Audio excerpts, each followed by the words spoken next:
berbahagia dengan cara yang sederhana sekalipun. Woo.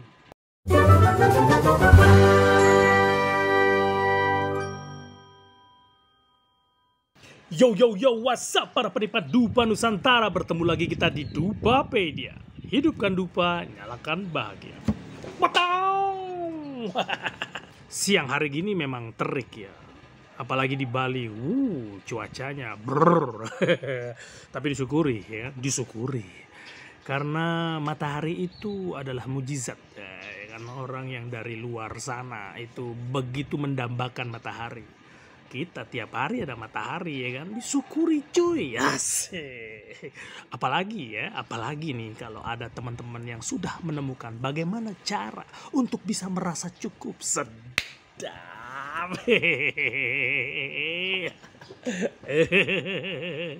Kali ini saya akan membahas dupa cendana bahagia sangat.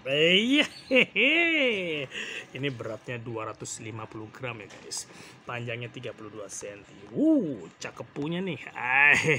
Ini dupa cendana ya, dapatnya ini bahannya dari nun jauh di sana ya kan, dari saudara kita yang tinggal di Kupang. Jauh tempatnya cuy ya kan, kita mencari bahannya ini bener-bener kita seleksi gitu bahannya kan, sehingga bisa memuaskan konsumen, pelanggan-pelanggan yang begitu setia dengan Dupapedia. Asik. Jadi dupa cendana ini nih dupa yang bisa dibilang middle ya, middle. Jadi segini ini harganya 120.000. 120.000 kira-kira isinya 150 batang ya. Hidupnya enak nih, enak untuk kita kontemplasi, untuk kita meditasi, untuk kita sekedar membuat aura rumah kita, aura yang nyaman untuk ditempati. Wah, ini dupo yang pas. Ini cendananya ini nggak yang neko-neko gitu ya. Nggak neko-neko menyapa ya sih. Ini dia memang dupo cendana yang memang khas sekali ya, khasnya Nusantara. Jadi memang tidak ada ya, saya agak sulit nyarinya itu bahan ini ada di luar ya. Karena memang masing-masing tempat wilayah itu aroma dari cendana itu beda-beda ya. Walaupun kita menanam dengan bibit yang sama di daerah yang berbeda, karakternya juga akan berbeda. Jadi si kayu cendana itu ya, yang memang benar-benar aromanya ciamik yang enak itu memang aroma yang dihasilkan dari lingkungan yang cukup keras ya. Jadi mereka bisa survival, daya survivalnya itu yang kita cari. Jadi mereka bisa survive gitu di daerah yang cukup keras ya. Mereka menghasilkan zat ya, zat yang memang bisa membuat mereka bertahan hidup ya. Zatnya inilah yang mengeluarkan sejenis getah itu yang kemudian kita cari itu yang di tengahnya lekambium kayunya itu, kemudian kita bakar dan aromanya mantap jiwa. Jadi coba kita lihat ya isinya ya. Ini dia lambang dari intensi para pembuat dupa yang ada di Dupapedia. Mereka melabelkan kata-kata positif di sini ya, melabelkan kata-kata positif. Tapi memang ya tidak hanya sekedar menuliskan kata-kata positif saja, tapi di sini ada niat yang ning ya dari setiap pembuat dupa yang bercokol di Dupapedia. Ini cukup banyak di sini. Ini dia dupanya, ya, dupanya mantap jiwa, asik.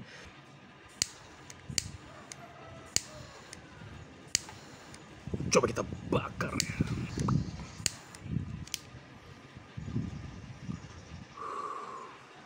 Mantap, enak sekali.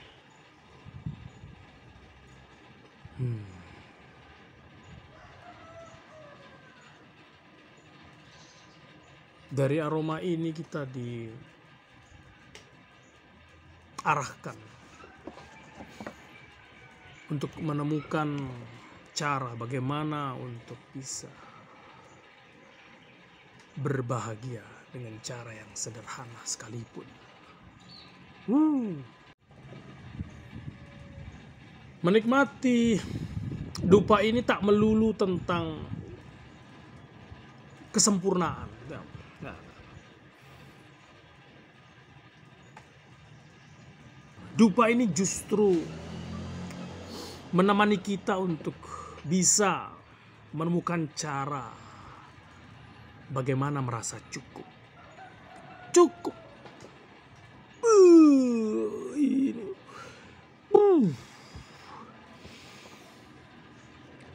Tidak terlalu dominan, tidak. Tapi selalu ada nih di sekitar sini. Saya berada di ruangan yang flow-nya cukup lancar ya. Aliran udaranya cukup galir ya. Sehingga coba lihatnya tuh. Asapnya kan seperti anginnya ada angin-angin pantai gitu. Padahal tidak di pantai. Ya. Enak ya, enak. Terutama teman-teman yang menikmati di flow angin yang steady ya. Enak banget nih. Dia benar-benar bisa membuat kita sadar seutuhnya apa yang sedang terjadi. Membuat kita bisa melepas ikatan-ikatan masa lalu dan imajinasi masa depan yang terkadang membuat kita khawatir, cemas.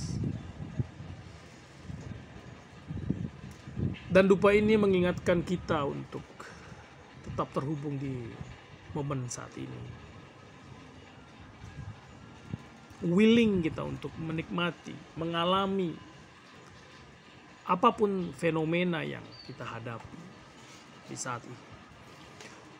Tanpa ada rasa ingin menghindar, tanpa ada rasa ingin menjudge, menghakimi, membenarkan maupun menyalahkan apapun yang hadir di sekitar kita. Kita ada ini untuk mengalami setiap fenomena itu menjadi pengalaman kita. Dan sudah cukup. Tidak ada usaha untuk mengakumulasi setiap pengalaman-pengalaman itu agar terlihat lebih banyak, lebih pengalaman, lebih kuat, lebih unggul. Nggak ada lagi. Semua terasa alami.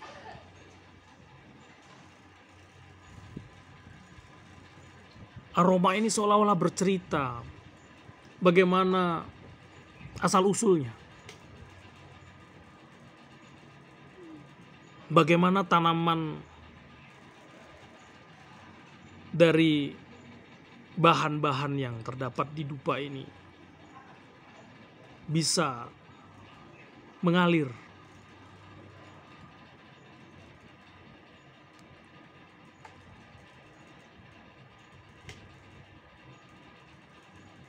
memberikan kehidupannya, memberikan apa yang sudah dia alami dengan ketulusan.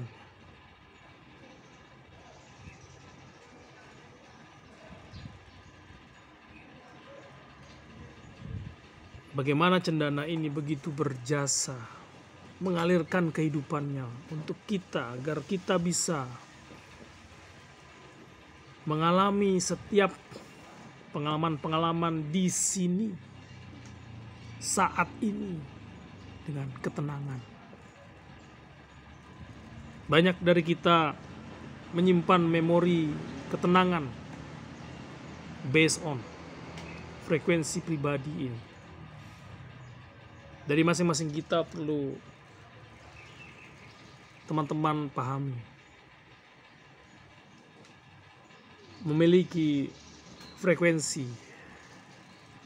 di setiap memori-memori aroma. Dan ketika sesuatu hadir di dalam kehidupan kita dengan membawa jejak itu, wasana itu, atau aroma itu, mereka tentunya juga sedang berada dalam frekuensi tertentu. Dan jika frekuensi itu pas dengan frekuensi pribadi kita, frekuensi memori yang telah kita simpan sebelumnya, ngeklik frekuensi itu dengan struktur molekul yang sama dan frekuensi yang sama, klik, muncul aroma pertama yang berupa atensi. Entah kita anggap itu aroma harum, aroma yang jelek, aroma reaksinya kita itu muncul setelah kita ngeklik itu. Namun saat kita tidak memiliki frekuensi yang sama dengan frekuensi si aroma itu atau sesuatu yang hadir di hadapan kita dalam kehidupan kita, tidak ada kliknya di dalam frekuensi itu.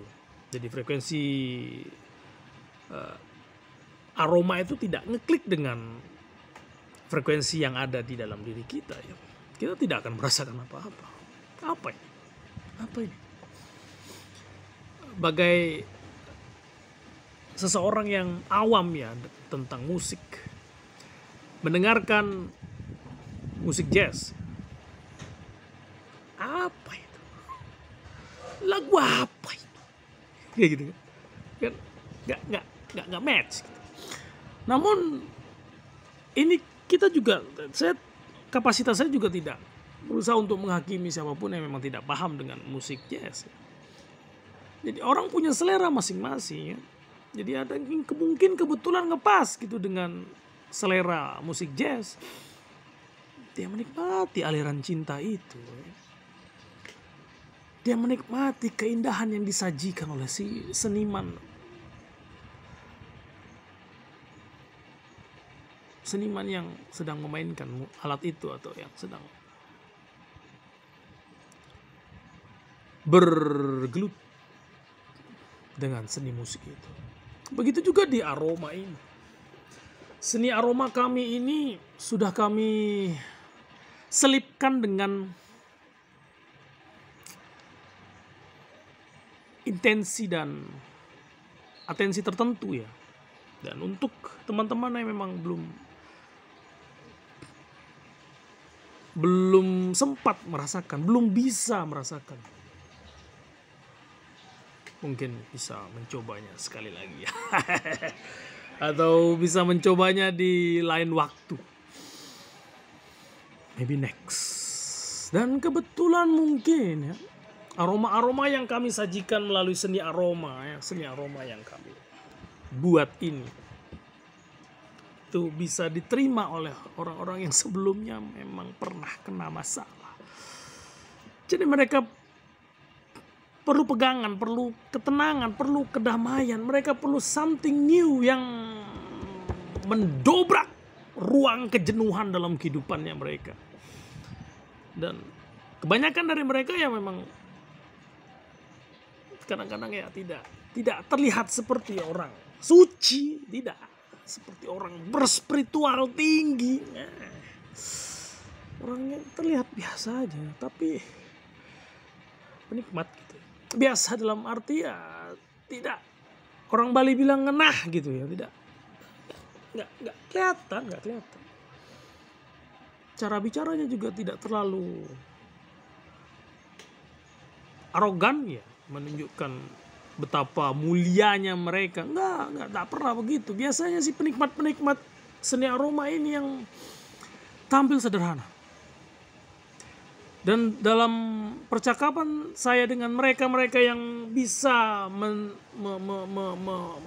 melumat intensi yang kami sajikan, atensi dan intensi yang dari karya-karya kami ini, mereka tampil sederhana. Mereka sudah tidak peduli lagi dengan bentuk visual mereka, karena mereka sudah paham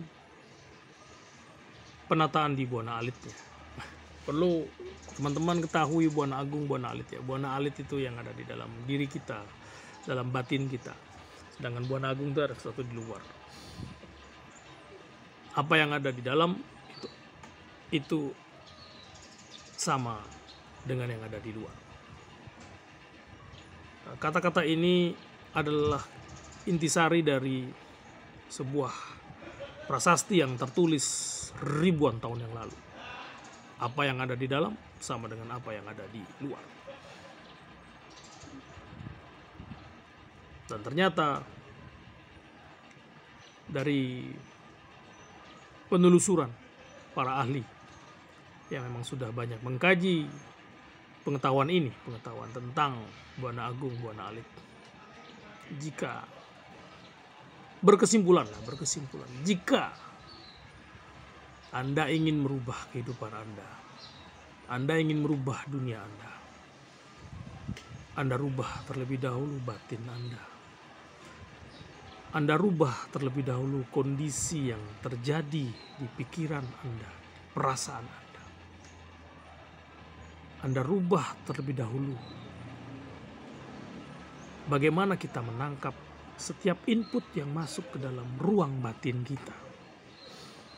Jangan-jangan teman-teman, saudara-saudara kita yang selalu melihat bahwa dunia ini kejam, yang selalu melihat bahwa dunia ini tidak adil. Jangan-jangan mereka yang memulainya terlebih dahulu. Dari awal mereka sudah bersikap tidak adil, terutama untuk dirinya sendiri.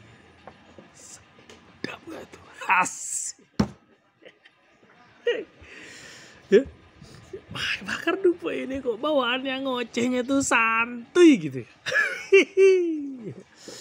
Ya, asik aja gitu, asik aja bawaannya.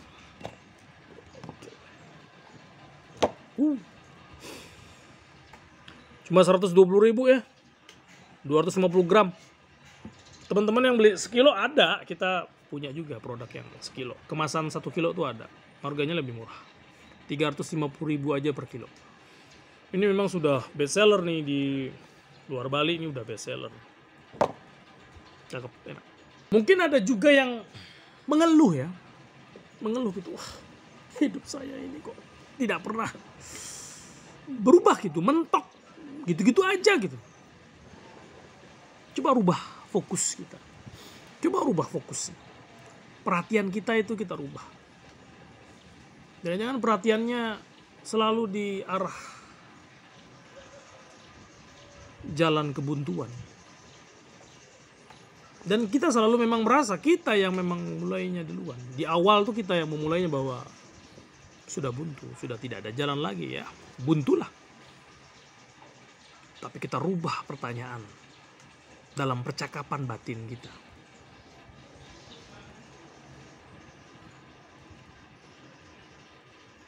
Bagaimana caranya keluar dari permasalahan ini? Bagaimana bisa menemukan cara? Jadi bertanyanya itu penggalian yang positif ya, pertumbuhan, mengarah ke pertumbuhan. Jadi bukan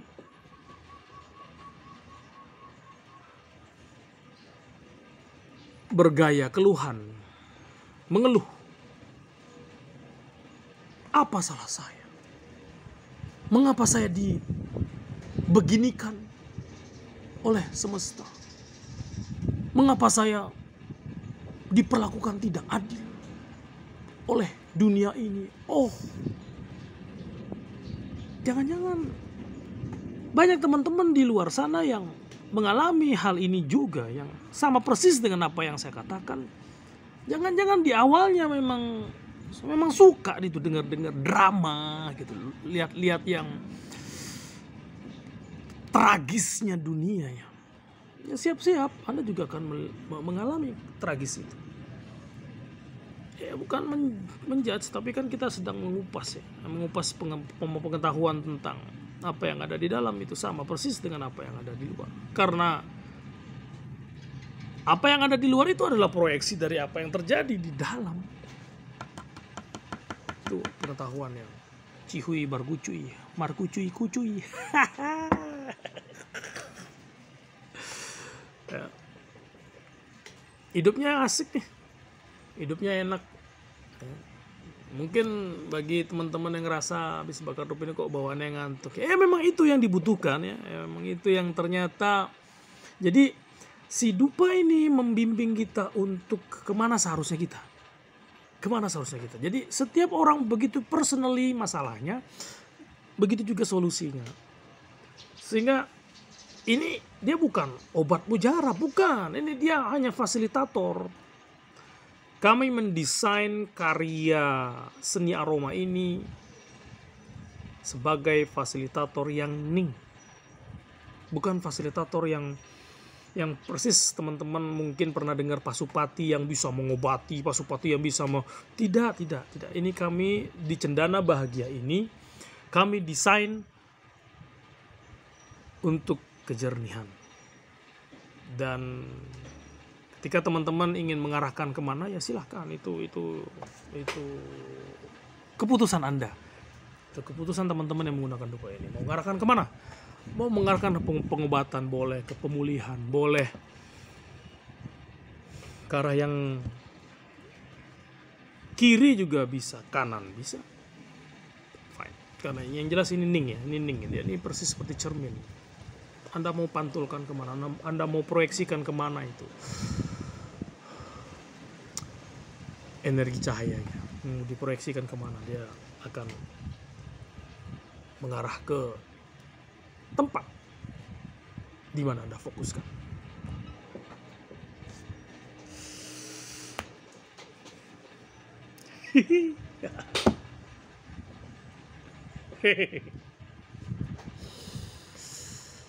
Well, makasih ya teman-teman atas perhatiannya, atas dukungannya selama ini. Saya masih menunggu nih komen-komen ciamik ya, saran kritik apa aja dah yang sifatnya membangun.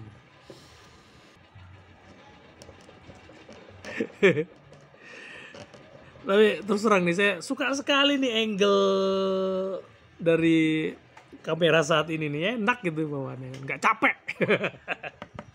Zaman semakin canggih loh. Ya, sekarang sendirian bisa sambil nungguin anak latihan les di mana gitu kan, klik jadi. Oke. Makasih teman-teman atas perhatiannya. Kita akan kupas lagi materi-materi yang lebih cihuy.